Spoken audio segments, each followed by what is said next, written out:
morning and welcome to Frank's School's 68th day of the 7th year, first video. This is still part of my July update. It's continued. I left the drawing from the last one on there partly because I was a little reluctant to erase it.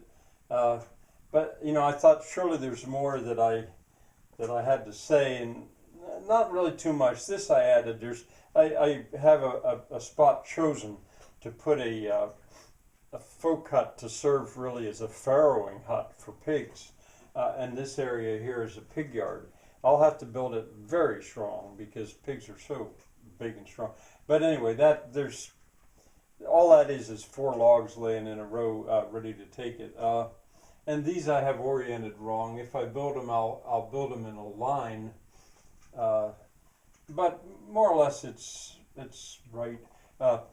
I'll try putting the cat down here in a minute. What I want to do today is just mention that the gardening hasn't gone away. Sowing for fall. For fall. I've been doing it. I did that yesterday, and today I'll continue to deal with that a little bit. It's the gardens are principally here and here. I call them impossible gardens. And elsewhere, I've discussed this technique of extreme mulching, laying something, almost anything that's opaque, or nearly opaque, on the ground and leaving it for a number of months, maybe, to kill everything back, then take it off, sow, and then cover it again for a week or so, and then take it off and see what happens. And so I've done that. I had left a lot covered like that for a couple months, and I've uncovered it over the last few days, and then yesterday I went sowing. And what did I sow? Well, you know, biodiversity is a very, very important thing. It's part of a hope for a decent, the saving of a decent or a living ecosystem. Anyway, I think about biodiversity. What I sowed, far from being, this is like extreme biodiversity. I don't necessarily need to harvest these crops, and I need to see what will grow with the system. And so what I did was I took a big blue tub, and I got these various seeds and put them in there, 5 pounds of this, 10 pounds of that.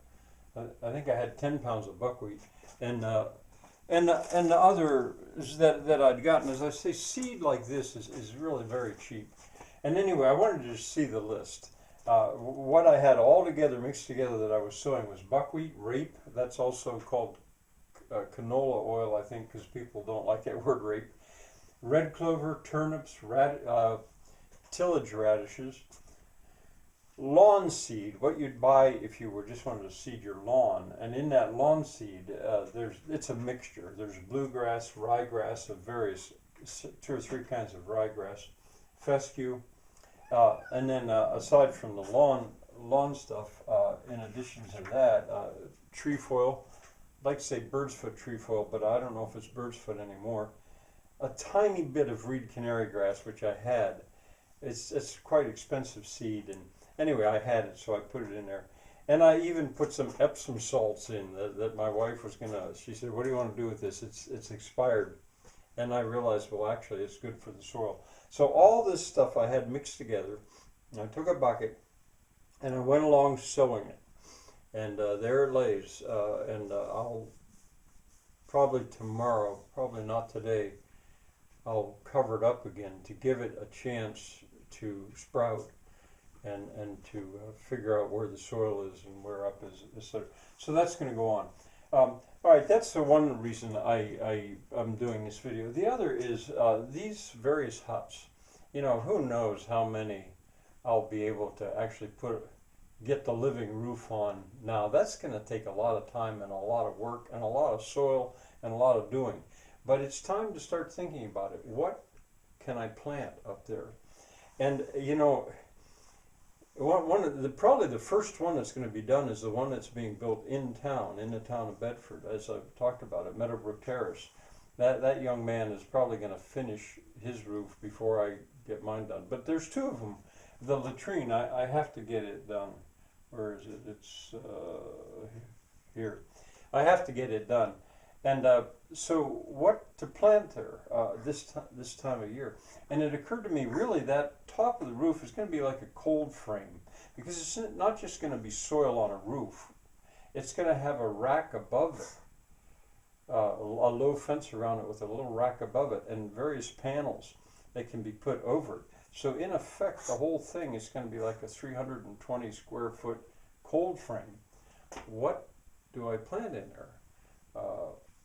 And I don't know. Spinach?